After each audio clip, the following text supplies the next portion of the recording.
नमो लोये सवसा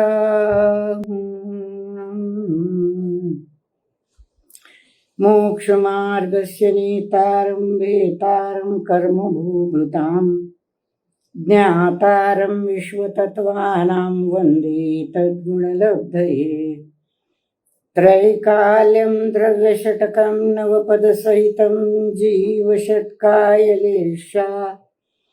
पञ्चान्ये चास्तिकायामृतसमिति गति ज्ञानचारित्रभेदा इत्येतन्मोक्षमूलं त्रिभुवनमहिते प्रोक्तमर्हद्भिषैः प्रतीति ददाति स्पृशति च मतिमान् यः स वै शुद्धदृष्टि सिद्धे जयपसिद्धे च विहाराहणाफलं पत्ते वन्दितारहन्ते वोच्छम् आराहणान्तमसो उज्जवणम् उज्जवणम् निवहणम् साहणम् च नित्तरणम् दंसनणाण चरिततवाण माराहणावणिया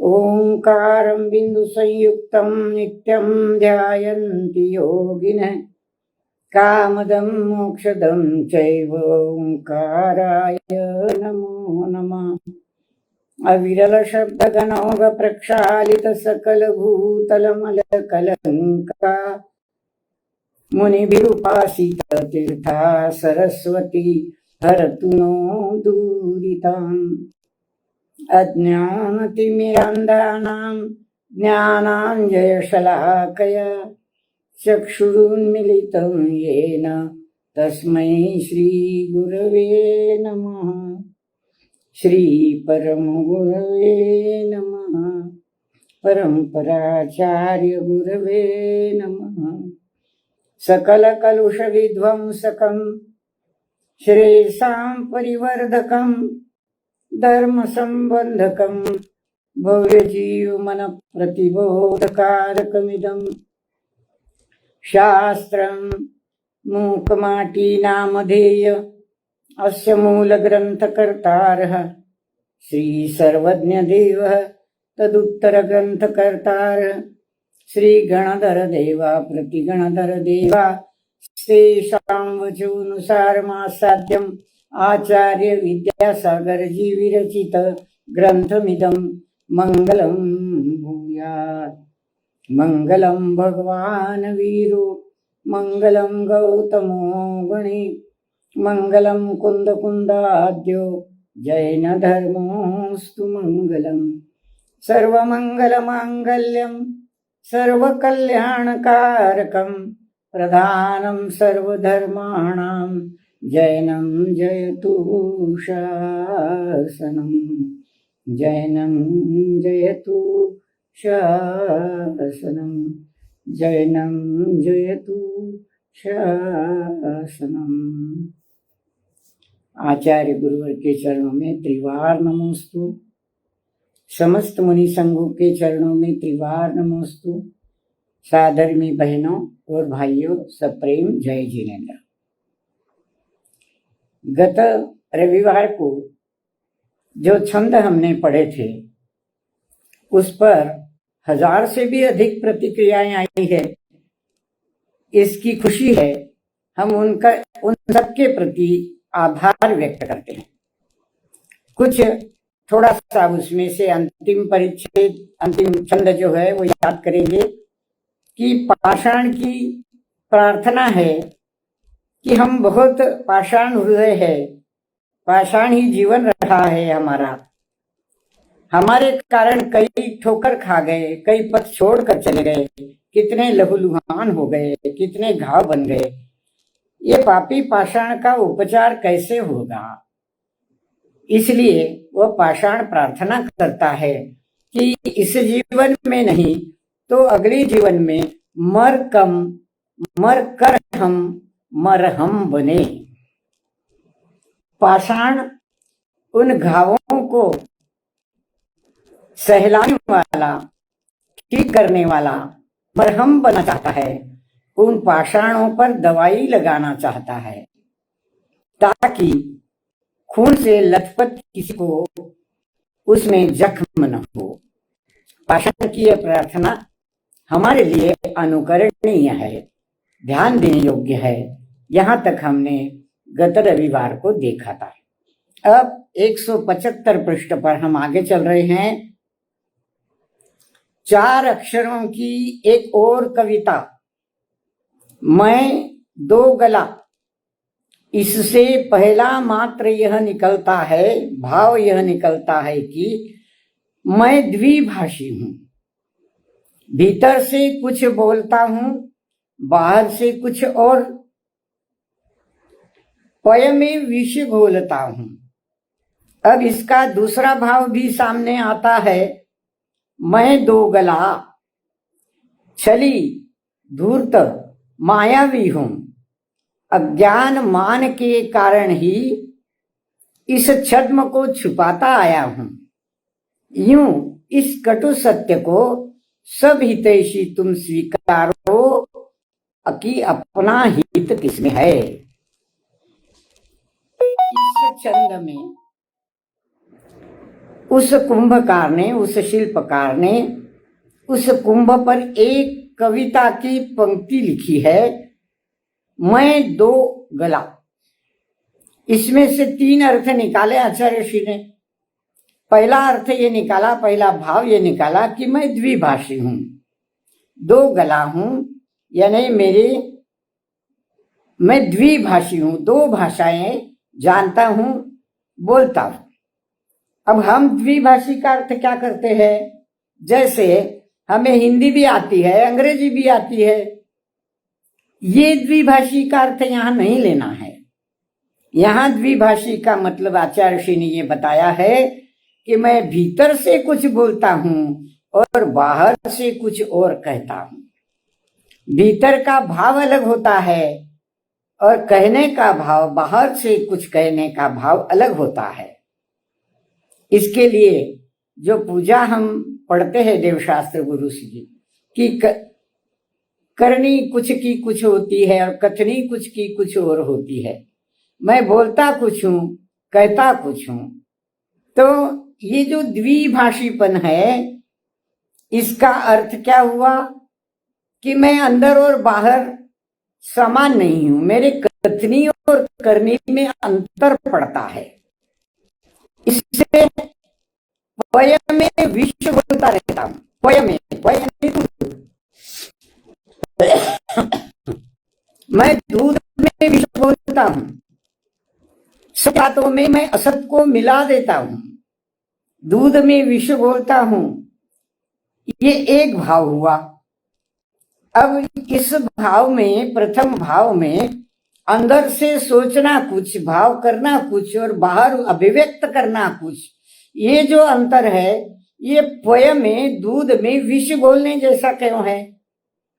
क्योंकि हमारे अंदर जो हमारा जीवात्मा, निज ध्रुव शुद्धात्मा है, वह अत्यंत पवित्र है, शुद्ध है। और हम बाहर कुछ अलग व्यवहार करते हैं, अलग बात करते हैं, झूठ बोलते हैं, असत का सहारा लेते हैं, तो हमें पाप का बंध होता है। इस प्रकार हमारे इस दूध जैसे पवित्र भावों में हम असत्य बातों का विष घोल देते हैं। ये हमारा जो आचरण है, ये हमको दो टूक कर देता है। अब आगे दूसरा अर्थ भी सामने आता है, दूसरा भाव सामने आता है, मैं दो गला। कैसे? शलीन, धूर्त, मायावी हूं। अज्ञान मान के कारण ही इस छद्म को छिपाता आया हूं। यूं कटु सत्य को सब हितैषी तुम भी स्वीकारो कि अपना हित काय में है, किस में है। अब दूसरा भाव भी स्पष्ट कर दिया आचार्य ऋषि ने कि मैं दो गला हूं। किस प्रकार? 2 प्रकार की बातें करता हूं। मैं अत्यंत छली हूं, धूर्त हूं, मायावी हूं।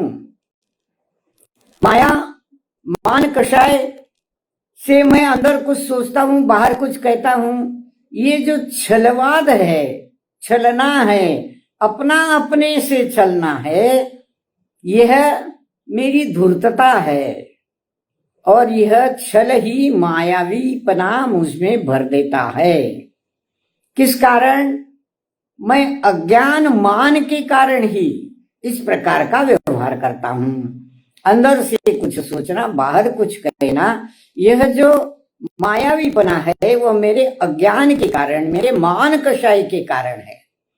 मैं अपने मान कषाय का पोषण करता हूं और ये जो मैं मान कषाय का पोषण करता हूं, इस छद्म को, इस छलना को, इस खोटेपन को, असत प्रवृत्ति को, विभावों को मैं छुपाता आया हूं। मैं बताता नहीं कि मैं अंदर क्या सोच रहा था और बाहर क्या व्यवहार कर रहा हूं। झूठ बोलता हूं। आपको वो छोटी सी कहानी तो याद होगी। कोई पैसे मांगने वाला आया तो पिता ने बच्चे को कहा कि अरे वो मांगने वाला आया तो दरवाजा खोलेगा तो उनको बोलना पिताजी घर में नहीं है। बच्चे ने बोला मेरे पिताजी ने बोला है कि वो घर में नहीं है। तो ये क्या हो गया? बच्चे निराश होते हैं, जो सही है बोल देते हैं। ऐसी निराशता मुझ में नहीं है। मैं छली हूं, धूर्त हूं, कपटी हूं। और ये सब मैं क्यों करता हूं? क्योंकि मैं मान कषाय का पोषण करता हूं। अज्ञान के कारण मैं मान कषाय पाप का बंध करने वाली है, ये मैं नहीं जानता। और ये छद्म जो है, ये झूठापन जो है, असतपना जो है, धूर्तपना, कपटीपना, ये सब मैं छिपाता आया हूं। इसलिए इस कटु सत्य को सब हितैषी तुम भी स्वीकारो। कौन हितैषी? क्या हम इस मान कषाय करने वाले के हितैषी है? नहीं, हम अपने आत्म तत्व के हितैषी है। हम इस आत्म तत्व के स्वरूप को जानने के लिए तत्पर है। हम उसका हित चाहते हैं, अपना हित चाहते हैं, अपने निज का हित चाहते हैं, कर्मों के बंध से छूटने का हित चाहते हैं। इसलिए जो जो ऐसे हितैषी है, हित चाहने वाले हैं, कर्म बंध को काटने के हित में तत्पर है, हे हितैषियों तुम भी इसको स्वीकारो कि अपना हित किस में है। छलीपने में है, धूर्तपने में है, मायावीपने में है, मान कषाय का पोषण करने में है, काय में है? तुम भी इसे स्वीकारो कि अपना हित के किस में है। शास्त्र में इसके लिए दो शब्द हमेशा उपयोग में आते हैं, उपादेय और हेय। क्या उपादेय है और क्या हेय है? क्या उपादेय है? जो आत्म तत्व से जोड़ता है, वो हमारे लिए हितकारक होता है, वो उपादेय है। वह उत्पाद आत्मा की मूलभूत संज्ञाओं से होता है। तो उपादेय को स्वीकारना है और हेय को नकारना है। इतनी सीधी सी बात है, इसको तुम स्वीकारो क्योंकि तुम सब हितैषी हो, अपने आत्मा का कल्याण चाहते हो, हित चाहते हो। तो तुम भी इसे स्वीकारो कि अपना हित किस में है। छलीपने में, धूर्तपने में, मायावीपने में, या अपने आत्म कल्याण के लिए सतत रत रहने में, अपने आत्म स्वरूप में लीन होने का प्रयास करने का हित हमें भी एक प्रकार से उपादेय मानना चाहिए। ये दो भाव हो गए, मैं दो गला हूंगी। अब तीसरा भाव भी बताते हैं आचार्य श्री, कहते हैं और इसका तीसरा भाव क्या है? पूछने की भी भला कोई आवश्यकता है? सब विभावों विकारों की जड़ मैं यानी अहम को दो गला कर दो, समाप्त, गला दो, उसको गला दो। मैं दो गला, मैं को गला दो। मैं यानी कौन? ये अहंकार को मैं कहा है, उस अहम को मैं नहीं कहा कि जो मेरा अस्तित्व है, मेरे निज ध्रुव शुद्धात्मा का अस्तित्व जिसमें है वो मैं नहीं। यहां मैं है, अहंकार शब्द के लिए आया है। इस अहंकार को गला दो, इस मैं को गला दो। ये तीसरा भाव, बड़ा ही सुंदर भाव है। तीसरा भाव है, क्या यह पूछने की आवश्यकता है, सब विभावों विकारों की जड़ है मैं, अहमपना, अहंकार, मैं भी कुछ हूं। मैं और भी के अंतर में हमने ये देखा था कि मैं भी कुछ हूं। सतत अपने को बड़ा मानना, अपने को बुद्धिमान मानना, दूसरों को तुच्छ देखना, और जो मैं कहता हूं वही सही है ऐसा मानना, ये जो अहंकार है, उस अहंकार को गला दो, उसको गलाकर अलग कर दो। किसी चीज को हम गलाते हैं, जैसे कोई वस्तु हम पानी में मिलाते हैं, रंग है या कोई किसी प्रकार का पाउडर है या जो भी चीज है, शक्कर है, हम दूध में घोलते हैं और घोलकर उसे दूध में गला देते हैं। शक्कर को दूध में, चीनी को दूध में हम गला देते हैं। तो ये अहंकार को स्व में गला दो, स्व में रत हो जाओ और अहंकार को गला दो, मान कषाय को गला दो। मैं दो गला, मैं दो गला, अहंकार को गला दो, गला दो, मैं दो गला। ये जो द्वित्व है, द्वित्व दोपना जो है, इस दोपने को गला दो। क्योंकि आत्मा में तो दोपना है ही नहीं, आत्मा अद्वैत है, एक है, केवल एक मात्र, एको हम। तो आत्मा के एक पने को समझने के लिए, उसमें रसलीन होने के लिए, सारे बाहर के विभाव विकारों को गला देना चाहिए, निकाल देना चाहिए, हेय करके, तुच्छ समझ के उनसे विरक्त हो जाना चाहिए, उसको गला दो। तो तीन अर्थ हुए, मैं दो गला, मैं द्विभाषी हूं, अंदर एक बाहर एक, कुछ करता हूं कुछ कहता हूं, कथनी करने में अंतर हो जाता है।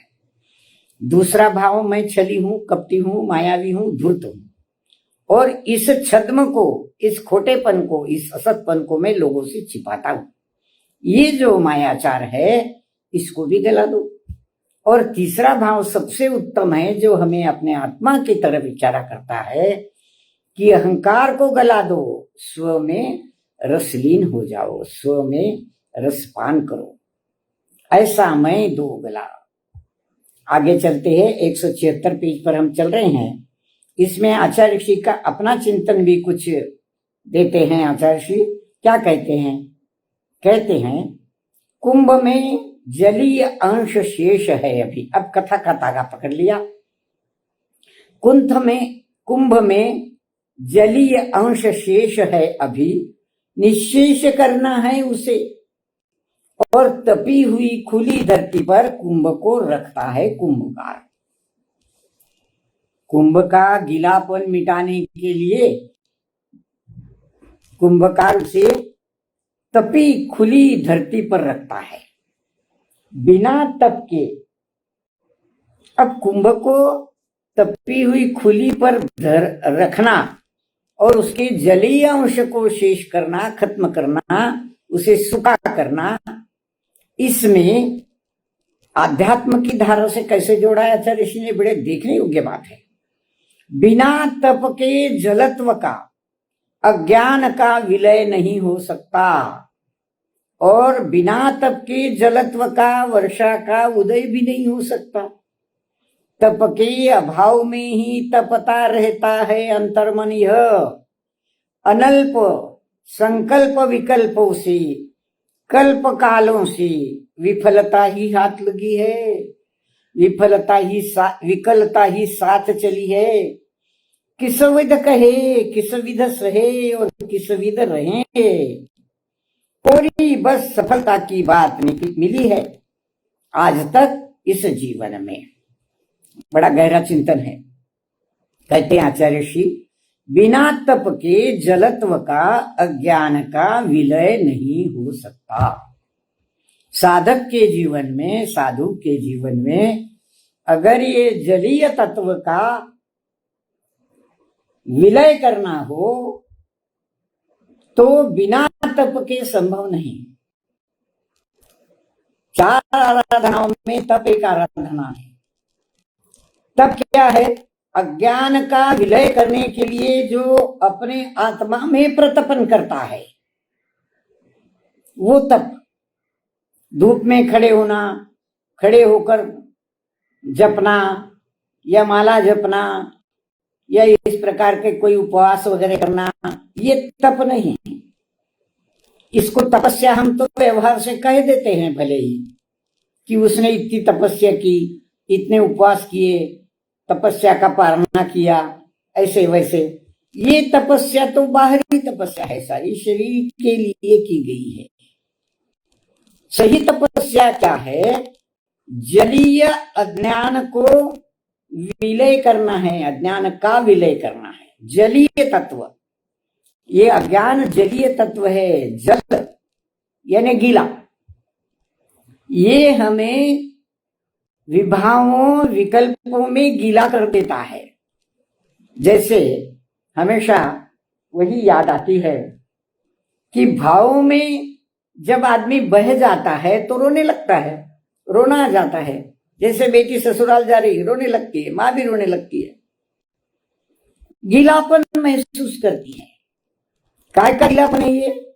भावों का गीलापन, विभावों का गीलापन, विकल्पों का गीलापन। ये क्या है? अज्ञान के कारण ये गीलापन होता है जीव में। अज्ञान कौन सा? विभावों में आनंद सुख मानने का अज्ञान, जो है ही नहीं वहां। विभावों विकल्पों का अज्ञान कोई गुण ही नहीं है। आत्मा का तो ज्ञान गुण है। तो विभावों को विकल्पों को, किसी व्यक्ति के बारे में अपने को जो अपनत्व लगता है, ममत्व लगता है, वो गीलापन ही तो है, अज्ञान के कारण आता है। ये मेरा, ये मेरा, ये मेरी पत्नी, ये मेरे बच्चे, ये मेरा घर बार, ये मेरा व्यापार धंधा, पैसा धन दौलत, क्या है? सारा जलीय तत्व है, सारा गीलापन है। जलत्व का उसमें अंश है, अंश ही नहीं, पूरा भरा हुआ है। और अज्ञान के कारण ये आता है क्योंकि आत्मस्वरूप की पहचान ही नहीं होती इन लोगों को। तो बिना तप के धूप में तपाए, धूप में कुंभ को इसलिए रखा कि उसका जलीय तत्व सूख जाए। तो वैसे साधक के जीवन में भी तपने के बिना, तप के बिना, प्रतपन के बिना अज्ञान का विलय नहीं होता, अज्ञान नष्ट नहीं होता, उसका नाश नहीं होता। पर यह जलत्व का भी और एक उपयोग दूसरा है ना, उसका भी तो ध्यान होना चाहिए। हमेशा सत्य के साथ असत्य की भी चर्चा होती है, बिना असत्य के सत्य समझ में नहीं आता। इसलिए बिना तप के जलत्व का, वर्षा का उदय भी नहीं तो हो सकता। बिना तप के जलत्व का, वर्षा का उदय नहीं हो सकता। वर्षा का उदय, बरसात किस लिए होती है? बरसात कैसे होती है? बरसात हम तो बचपन से सीखते पढ़ते आए हैं कि धूप में सागर का पानी तपता है, भाप होती है, आकाश में जाती है, बादल बनते हैं, फिर बादल इधर उधर चले जाते हैं, ऊपर जाने से उनको ठंडी हवा लगती है, फिर वो बरसते हैं। जल तत्व का ये जो अभियान चलता है वह बिना सागर के तपने बिना नहीं हो सकता। वर्षा सागर के तपे बिना नहीं हो सकती। ये सागर का शब्द जो है ना, हमेशा हम हर एक मुनि के साथ देखते हैं, ये अमुक सागर है, ये तमुक सागर है, ये फलाना सागर है, ये उनका ये नाम, सागर शब्द उनके साथ होता है। क्या मतलब है इस सागर शब्द का? ये सागर शब्द जो अथाह, असीम, इसका अगणित विस्तार आगे पीछे नीचे जो होता है, उसी प्रकार साधक के, साधु के जीवन में भी ज्ञान की अथाह सीमा होती है, असीम सीमा होती है। ये सागर शब्द उसके अर्थ से प्रयोग में आता है कि वो तो ज्ञान के सागर है, वो तो विद्या के सागर है, वो तो इस प्रकार नाम तो धरे जाते हैं, पर उस नाम का महत्व जो सागर के साथ जुड़ता है वो ये है। बिना तप के जलत्व का, वर्षा का उदय नहीं हो सकता। अगर तप नहीं होगा, सूर्य का ताप नहीं होगा, तो सागर तपेगा नहीं और वर्षा नहीं होगी। अब यहाँ जलत्व का, वर्षा का उदय तप के कारण होता है, तो साधक के जीवन में इस उपमा को हम कैसे ले सकते हैं? इस प्रकार की साधक भी तप करता है। तप के प्रकार बताए हैं। स्वाध्याय भी एक तप है, अंत में बताया है। कई 6 प्रकार अंदर बाहर के बताए हैं, 6 प्रकार बाहर के बताए हैं। तो ये सारे तप जो है वो ज्ञान का प्रकाश फैलाने वाले हैं। जलत्व की वर्षा, गीलापन, ये ज्ञान का गीलापन हम कहाँ पैदा करते हैं? ज्ञान का गीलापन हम हमारी आत्मा में पैदा करते हैं। आत्मा से लगन, ममत्व आत्मा से, आत्मा स्वरूप से हम इस प्रकार का ज्ञान का, वर्षा का विचार करते हैं। बिना उसके तप के ये वर्षा, ज्ञान की वर्षा नहीं हो सकती।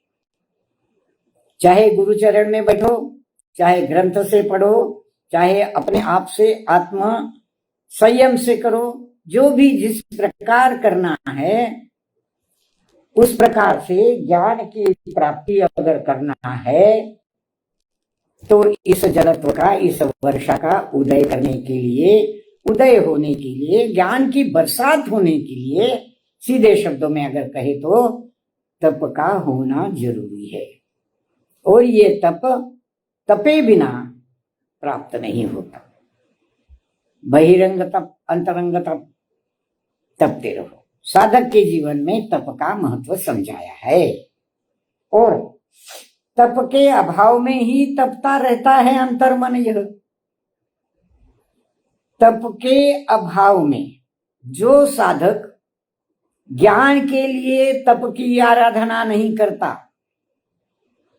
तपाराधना नहीं करता, तप का अभाव होने से उसका अंतर्मन तपता रहता है, तप्त होता रहता है, गर्म होता रहता है। अंतर्मन उसका हमेशा एक प्रकार से उसको प्रेरित करता रहता है, तपाता है, प्रतपन करता है कि ये करना चाहिए, ये करना चाहिए, इस प्रकार का तप करना चाहिए। हमें ज्ञान प्राप्त करना है और गहराई में जाना है और समझना है और समझना है और समझना है।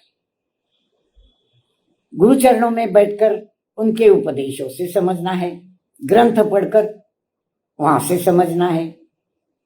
तो इसलिए समय सार में एक बड़ा सुंदर अंत में पद आता है, शुद्ध केवली बणिदम। शुद्ध केवलियों से चलता आया है, केवलियों से, शुद्ध केवली, केवली से आगे पर आचार्य परंपरा से हमारे आचार्य तक जो चलता आया है, वो ज्ञान की वर्षा तप के अभाव में नहीं हो सकती। तो तप का ये दूसरा विचार भी है एक, इसे भी ध्यान में रखना चाहिए। अगर ये नहीं हुआ, साधक के जीवन में तप का अभाव हुआ, तो साधक का अंतर्मन तपता रहता है, तड़पता रहता है। यहाँ तप का मतलब, अंतर्मन के तपने का मतलब तड़पते रहना है। ज्ञान की पिपासा उसको तड़पाती रहती है, और चाहिए। इस प्रकार ज्ञान के लिए जो तड़पता है, ज्ञान के विस्तार के लिए, उसकी गहराई के लिए, उसके असीम होने के लिए जो तड़पता रहता है, वो अंतर्मन। अंतर्मन उसका भाव मन। ये बात समझनी चाहिए। अनल्प संकल्प विकल्पों से, कल्प कालों से विफलता ही हाथ लगी है। किसके? जो साधक तप की आराधना नहीं करता और तप के लिए तड़पता रहता है, ज्ञान के लिए तड़पता रहता है कि सच्चा ज्ञान कहाँ मिलेगा, सच्चा ज्ञान कहाँ मिलेगा, मुझे अपने आत्मस्वरूप के बारे में सारी बातें कब पता चलेगी। इस प्रकार जो तड़पता रहता है वह अनल्प, अनअल्प, अत्यंत कम अल्प, अनअल्प, कम अल्प, बहुत कम अल्प, ऐसे संकल्प विकल्पों से, कल्प कालों से वह उसके हाथ विफलता ही लगी है। वह मुक्त नहीं हो पाया।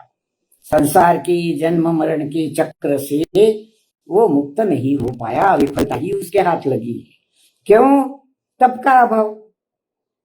जलता रहा फिर भी तप का अभाव होने से अल्प स्वल्प जो कुछ उसके हाथ लगा उन विकल्पों में वह आज से नहीं कल्प कालों से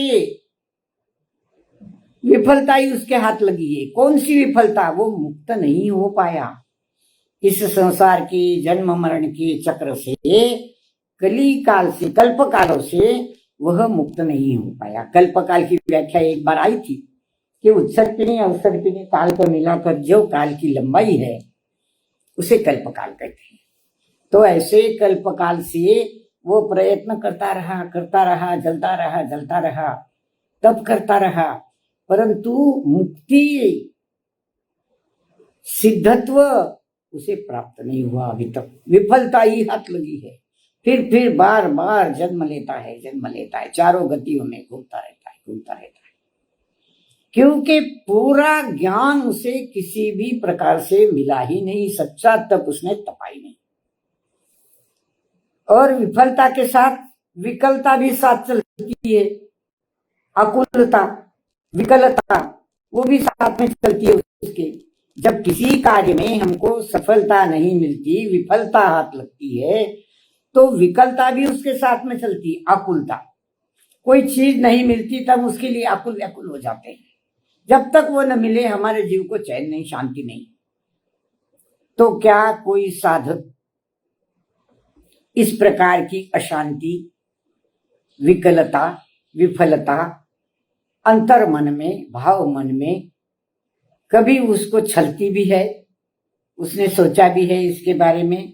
या हमेशा अगर साधक है, साधु वेश भी धारण किया है और हमेशा बाहर के संकल्प विकल्पों के पचड़े में पड़ा रहता है, तो क्या वह मुक्त हो पाएगा?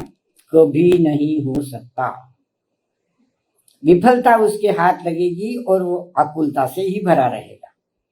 तो किस विध कहे, किस विध सहे? इस निराशा को कैसे कहूं, कैसे सहूं, और किस विध रहे हम इस निराशा भरे अंतर मन की तड़पन में? बड़ी कठिन बात है। कहना कठिन है, सहना कठिन है। कहा भी नहीं जाता, सहा भी नहीं जाता, रहा भी नहीं जाता। ऐसी तड़पन है। कोरी बस सफलता की बात मिली है आज तक इस जीवन में। केवल सफलता की हम बातें करते हैं। मुक्ति का मार्ग ऐसा होता है, ये करना चाहिए तो मोक्ष मिलता है, वो करना चाहिए तो मोक्ष मिलता है, इसके करने से मोक्ष, मंदिर बनाओ मोक्ष मिलता है, मूर्ति पधराओ मोक्ष मिलता है, इतना दान पुण्य करो मोक्ष मिलता है। तो इस तड़पन में वो जीता रहता है। सफलता कैसे मिले इसकी बातें शास्त्र में पढ़ता है, गुरु मुख से सुनता है, फिर भी आज तक इस जीवन में उसको सफलता नहीं मिली। वह मुक्त नहीं हो पाया, संसार से विदा नहीं ले पाया, वह सिद्धत्व की अवस्था तक नहीं पहुंच पाया। ऐसी यह भावना, इस प्रकार की अज्ञान के अंधकार को दूर कर ज्ञान में रचने पचने की यह भावना, तप भावना जब तक उदित नहीं होती तब तक अज्ञान अंधकार का नाश नहीं होता। एक बार अज्ञान और ज्ञान, प्रकाश और अंधेरा सूर्य के पास गए। अंधेरे ने शिकायत की कि ये ज्ञान जो है ना, ये मुझे ठहरने नहीं देता, भगा देता है। अब ज्ञान ने कहा वो तो मेरे सामने आता ही नहीं। प्रकाश ने कहा सामने आओ तो मैं उसको भगाऊ ना। अज्ञान ज्ञान के सामने कभी आता ही नहीं, टिकता ही नहीं है। ज्ञान हो जाए तो अज्ञान भाग जाएगा। तो इसलिए ज्ञान की प्राप्ति अपने आप से हमें करनी है। भले गुरु मुख से सुनी, शास्त्र से पढ़ी, पर पचानी रचानी हमें अपनी पड़ती है। माँ क्या करती है? गौर बना देती है, बच्चे के मुंह में डाल देती है, और चबाना और निगलना तो बच्चे को ही पढ़ना पड़ता है। तो इस प्रकार ये ज्ञान चबाना निगलना हमें हमारा करना पड़ता है। सुनकर हमें मार्ग अवश्य मिल जाता है, पर उससे सफलता प्राप्त नहीं होती। जब वो रच बच जाता है, अंदर पहुंच जाता है, उसके अनुसार हमारे अंतर बाह्य आचरण में परिवर्तन आता है, परिणमन होता है, तब वह सफलता हाथ लगेगी। और इस भव में नहीं तो अगले कुछ भवों में हमें वहां जगह मिल जाएगी। आगे चलते हैं। अनंत की सुगंध में खो जाने को मचल रहा है, अंत की सीमा से परे हो जाने को उछल रहा है। आगे चलते हैं 177 पृष्ठ पर। संत का अशांत मन यूं पूछता है, ओ वासंती महिमा कहाँ गई, ओ वसंत की महिमा कहाँ गई। इस पर कुछ शब्द मिलते सुनने को संत को। क्या शब्द मिलते थोड़ा अनंतर देखते हैं, पहले तो इसको देखते हैं। अनंत की सुगंध में खो जाने को जी मचल रहा है, तड़फड़ाहट हो रही है। अनंत की सुगंध में, क्या अनंत? अनंत किसको कहा है यहाँ? अनंत यह हमारा आत्मा अनादि अनंत है। इसमें खो जाने से हमारे चारों गतियों में जन्म मरण के चक्र से छुट्टी मिल जाती है। हम सिद्धत्व की अवस्था तक, मोक्ष की अवस्था तक पहुंच जाते हैं। तो इस अनंत की एक सुगंध होती है, जैसे किसी फूल की खुशबू होती है, वैसे इस अनंत ज्ञान की भी एक खुशबू है। क्योंकि आत्मा की शक्ति है ज्ञान, और ज्ञान की वही शक्ति है जो आत्मा की शक्तियां हैं। तो ज्ञान उस शक्ति को पूर्णतया खोलने को, केवल ज्ञान तक पहुंचने को तड़प रहा है, मचल रहा है। उस अंत की सीमा के परे। कौन से अंत की सीमा के परे? कौन सा अंत? जीवन का अंत। क्या इस भव का मृत्यु हमारा अंत है? बिल्कुल नहीं। ऐसे अनेक भव हमने आज तक पार किए हैं और आगे भी करते रहेंगे। क्योंकि पिछले भवों का जो पोटला हम बनाकर लाए थे अपने सिर पे, वो पोटला हमें बार बार जन्म मरण की खाई में ढकेलता रहता है, कर्मों का पोटला। तो इस अंत की सीमा से परे, उससे बाहर निकलकर जाने को वो उछल रहा है। उछलना, उछलना शब्द बड़ा सुंदर है। देखिए, उत्पाद व द्रव्य की व्याख्या हम करते हैं। पर्याय उछलती है। एक द्रव्य में पर्याय का उत्पाद होता है, व्यय होता है। ये पर्याय का उत्पाद होना और व्यय होना क्या है? अभिव्यक्ति है। अभिव्यक्ति, ये उसका उछलना है।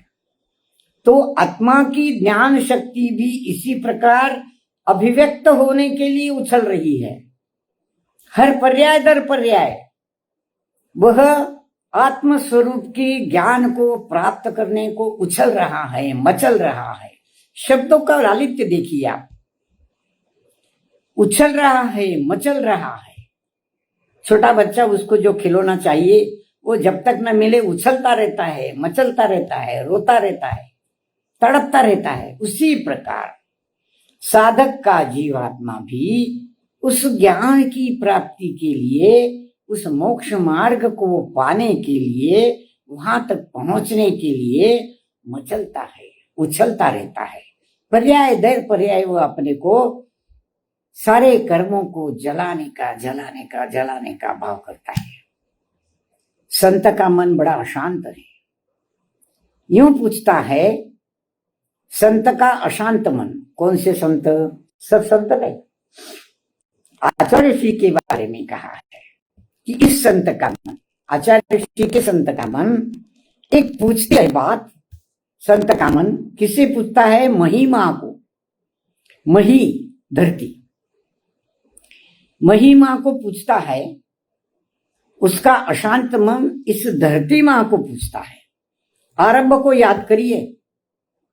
नदी के किनारे पड़ी उस मिट्टी ने अशांत मन से धरती माँ से पूछा था कि इस भव का अंत कब होगा माँ। माँ ने कहा था उस शाश्वत सत्ता को पहचानो। वो शाश्वत सत्ता यहां देखिए, याद करिए उसको। तो उस शाश्वत सत्ता की प्राप्ति के लिए तड़पता अशांत मन, संत का मन, आचार्य श्री का मन, उस महिमा को, उस धरती को, उस शाश्वत सत्ता को। धरती ने कहा था ना, सत्ता शाश्वत होती है बेटा। बड़े दो सुंदर शब्दों में कहा था, सत्ता शाश्वत होती है बेटा, उसको समझ, उसका स्वरूप समझ, तब तेरी सारी अशांति मिट जाएगी। तो महिमा को ये संत का अशांत मन पूछता है, ओ वासंती। ये वासंती शब्द क्या है? वसंत ऋतु होता है। वसंत ऋतु में जो वातावरण होता है, हवाएं चलती है, फल फूल खिलते हैं, नई कोपलें फूलती है, पौधे से लेकर पेड़ तक भर जाते हैं, सारा वातावरण चेंज होता है, सारा वातावरण सुगंधमय हो जाता है। ये वासंती हवा जो है, ये वसंत काल जो है, वो वसंत काल सारी धरती को सुगंधित कर देता है। ओ वासंती महिमा, वसंत ऋतु को प्राप्त करने वाली, फल फूलों को खिलाने वाली हे धरती माँ, कहाँ गई वसंत की महिमा? कहाँ गई? पूछना चाहते हैं, वो वसंत की महिमा कहाँ गई? इस संसार के जन्म मरण से चक्र से, दुखों के चक्र से छूटकर सही मार्ग पर जाने के लिए ये जो अशांत मन तड़प रहा है, वो स्थिति कहाँ गई? हे धरती माँ, हे शाश्वत सत्य अस्तित्व, आत्मा का अस्तित्व, हे महिमा, हे धरती माँ, कहाँ गई वो वसंत की महिमा? वो वसंत की महिमा, उसका बड़प्पन, उसका आशय, उसका तत्व गया कहाँ? कहाँ गई बता। इस पर कुछ शब्द सुनने को मिलते हैं संत को धरती माँ से। यहां आगे बढ़ने से पहले वह आचार्य श्री की ज्ञान की गहराई से आपका परिचय कराना चाहती हूँ। ये जो धरती माँ से की गई प्रार्थना है ना, ये है क्या? साधक को आत्म ध्यान में लीन होना चाहिए, तद्रूप होना चाहिए, तन्मय होना चाहिए, ऐसा हम हमेशा पढ़ते हैं। एकाग्र चित्त होना चाहिए, सभी अल्प दूसरी बातों का निरोध होना चाहिए, एकाग्र चिंता निरोध ध्यान। एकाग्र मन से, भाव से अपने आत्मा के साथ जुड़ जाना चाहिए, वो होता है ध्यान। अब ध्यान में क्या होता है? पहले तो पिंडस्थ ध्यान है। पिंडस्थ ध्यान में पहली है पृथ्वी धारणा। ये मां मही धरती मां को की गई जो प्रार्थना है, वो पृथ्वी धारणा है। ध्यान में पहले की जाने वाली पृथ्वी धारणा है वो। इस पृथ्वी को कुछ पूछा जा रहा है, धरती को कुछ पूछा जा रहा है। क्या होता है पिंडस्थ ध्यान में? पृथ्वी धारणा होती है। पृथ्वी धारणा यानी इस पृथ्वी का स्वरूप, उसमें होने वाली परिणमन की वसंती क्रियाएं, उसका होने वाला परिणमन, ये सब कैसा होता है? पृथ्वी धारणा में हम कहते हैं हमारे सामने एक विशाल सागर है, उसके बीचों बीच 1000 पंखुड़ियों का स्वर्ण कमल है, उस पर एक स्फटिक मणि, संक्षेप में बता रही हूं, स्फटिक मणि का सिंहासन है, उस पर मेरे निज शुद्ध प्रभु, निज आत्मा प्रभु विराजमान है, अधर विराजमान है, स्पर्श नहीं करते। ये पृथ्वी का रंग रूप आकार सागर के माध्यम से हमें समझना होता है कि हम इस पृथ्वी तल पर रहने वाले एक जीव ऐसे अनेक जीवों में, अनंत जीवों में हम एक जीव है। ये पृथ्वी धारणा पहले होनी चाहिए। वो वसंत की महिमा कहाँ गई तुम? ये धारणा, ये शाश्वत सत्या का परिचय कब होगा? अब मां उसे संत को सुनाती है कुछ शब्द, धरती मां क्या कहती है, प्रश्न का जवाब कैसे देती है। प्रश्न क्या था, ध्यान में रखिए इस प्रश्न को। ओ वसंत की महिमा कहाँ गई? ओ महिमा, ओ मही मां, मही पृथ्वी, पृथ्वी मां, धरती मां, और महिमा वसंत की महिमा। महिमा शब्द को थोड़ा काट दिया बीच में, मही अलग किया, मां अलग किया। महिमा धरती हो गई, पृथ्वी धारणा हो गई। और फिर आगे महिमा, उसका बड़प्पन, उसकी शाश्वतता, उसकी सत्ता, उसके अनंत गुणों का भंडार, उसके ज्ञान गुण, सब गुण। तो वो कहां गए सारे? क्यों नहीं मेरे समझ में आ रहे हैं?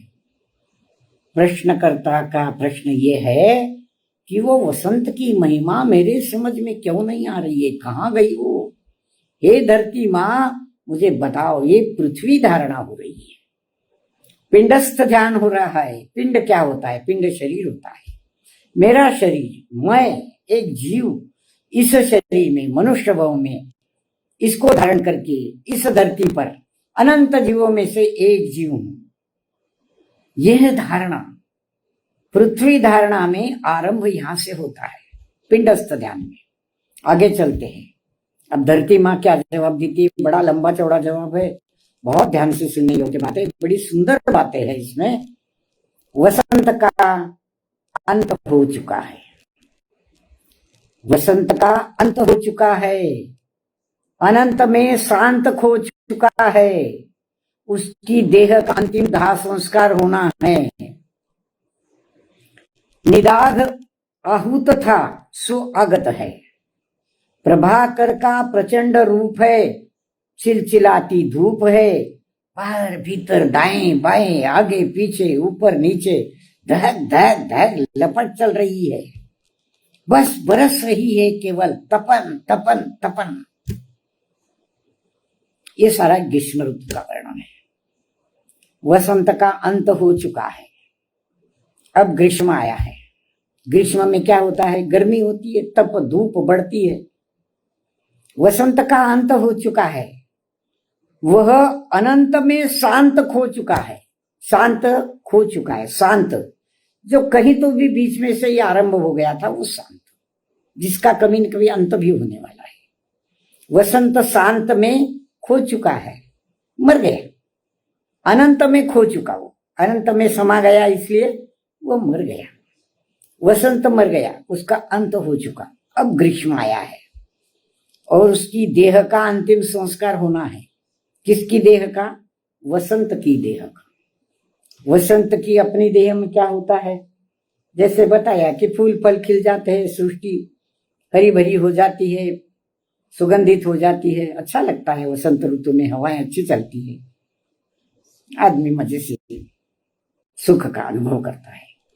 तो वसंत का अंत हो चुका है। अब जिसका अंत शांत है, कभी तो भी वह जन्म लिया, भव में आया और मर गया, तो उसको जलाना पड़ता है ना। तो उसकी देह का अंतिम दाह संस्कार करना होना है अभी। किसकी देह का? ये वसंत की देह का। ये वस अंत है, वस अंत, वस वस पृथ्वी, पृथ्वी पर ये खिली खिली जो अवस्था थी, उसका अंत हो गया। अब निदाघ आहूत था सो आगत है। निदाघ क्या होता है? निदाघ एक नरक पटल का नाम है, जो नरक का एक पटल है, नीचे नीचे नीचे और नीचे। उस नरक पटल में भयंकर अग्नि होती है, इतनी भयंकर अग्नि जैसे अग्नि का रस खोल रहा हो, ऐसी अग्नि। तो निदाघ आहूत था। ग्रीष्म में निदान को बुलाया गया था, स्वागत है। नरक की वो अत्यंत उष्ण स्थिति,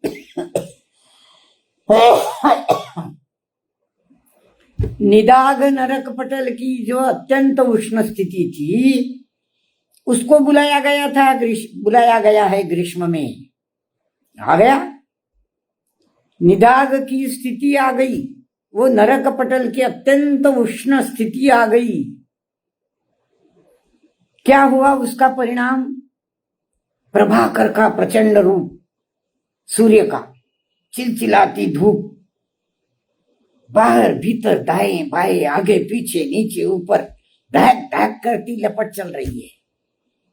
उष्ण की इतनी लपटें चलती है कि गर्मी में अगर हम बाहर निकलते हैं तो कहते हैं लू लग जाएगी, और लू लगते ही कई लोग मर जाते हैं।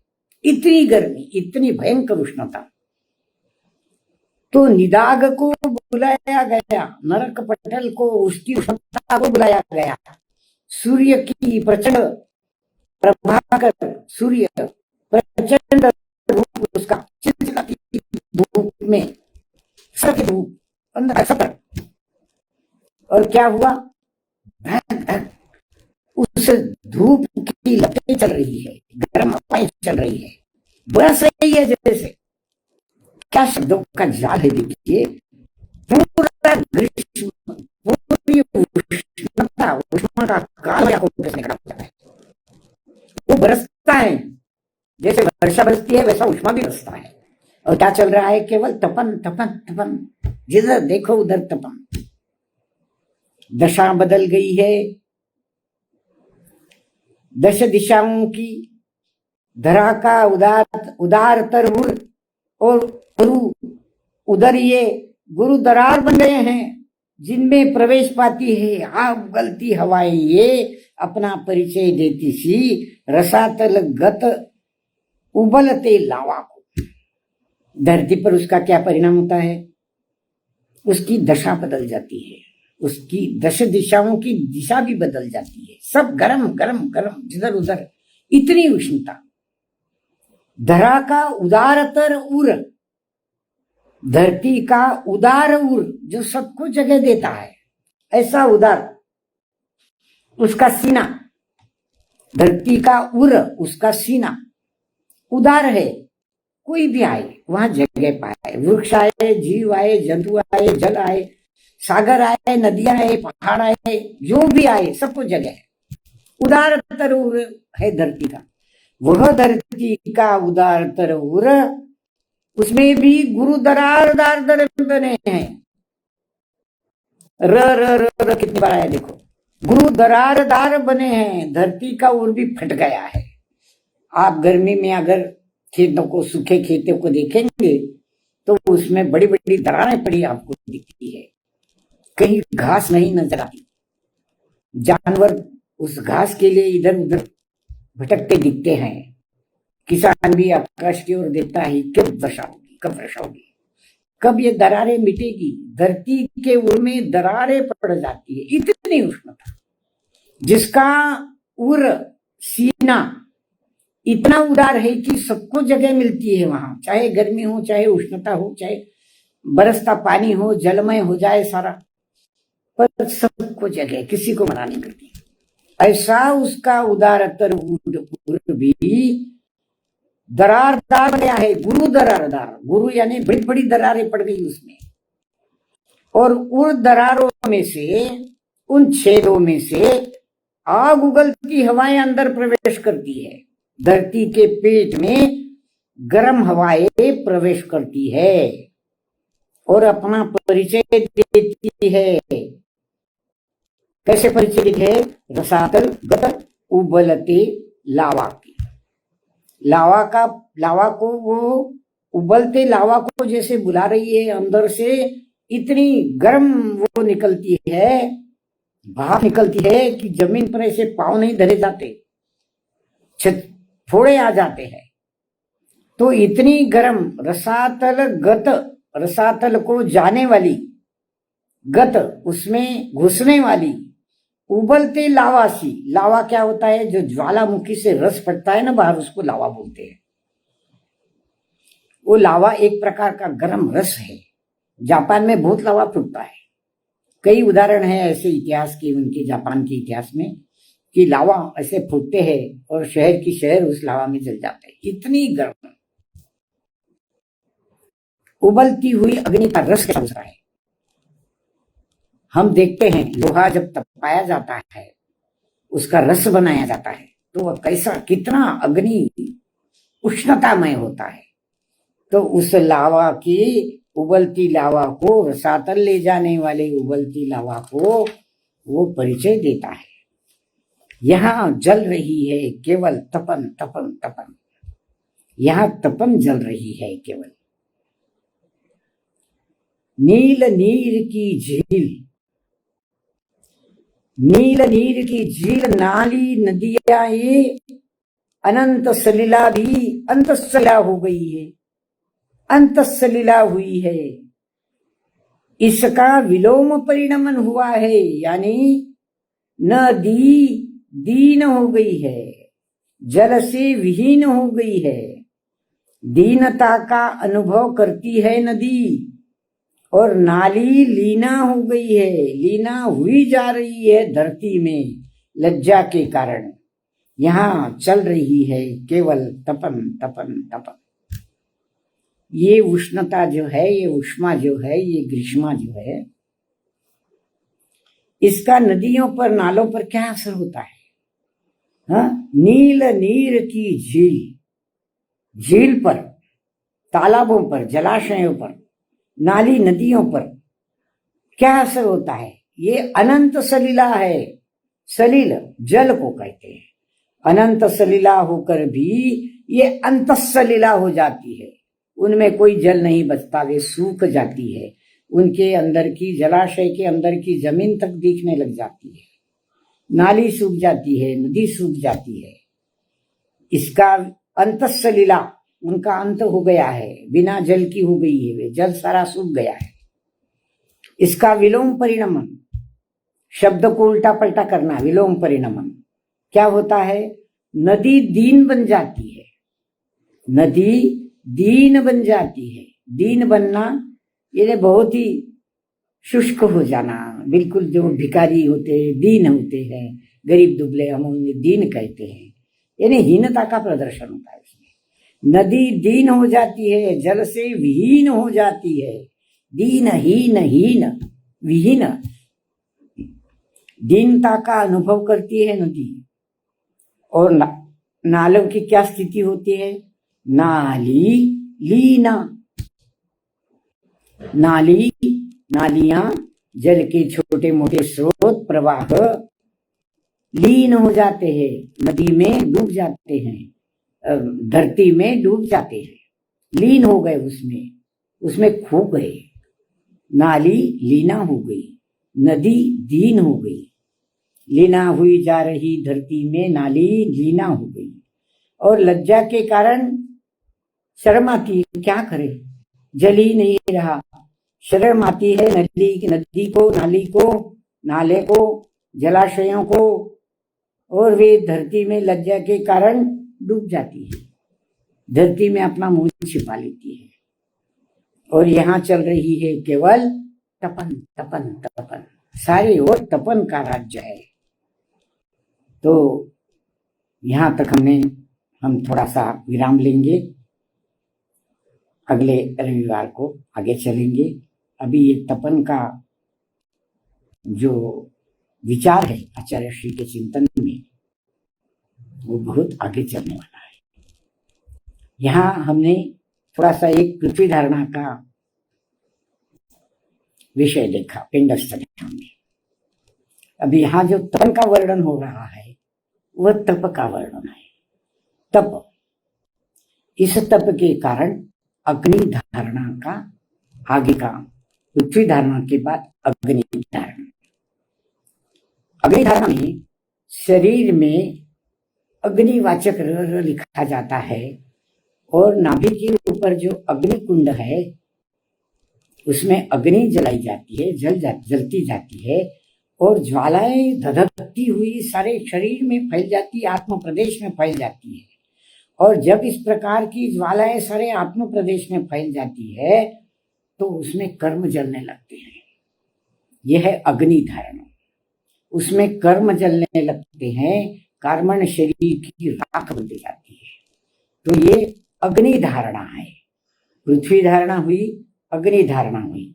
अब आगे की जो धारणाएं हैं वो अगले रविवार को हम देखेंगे।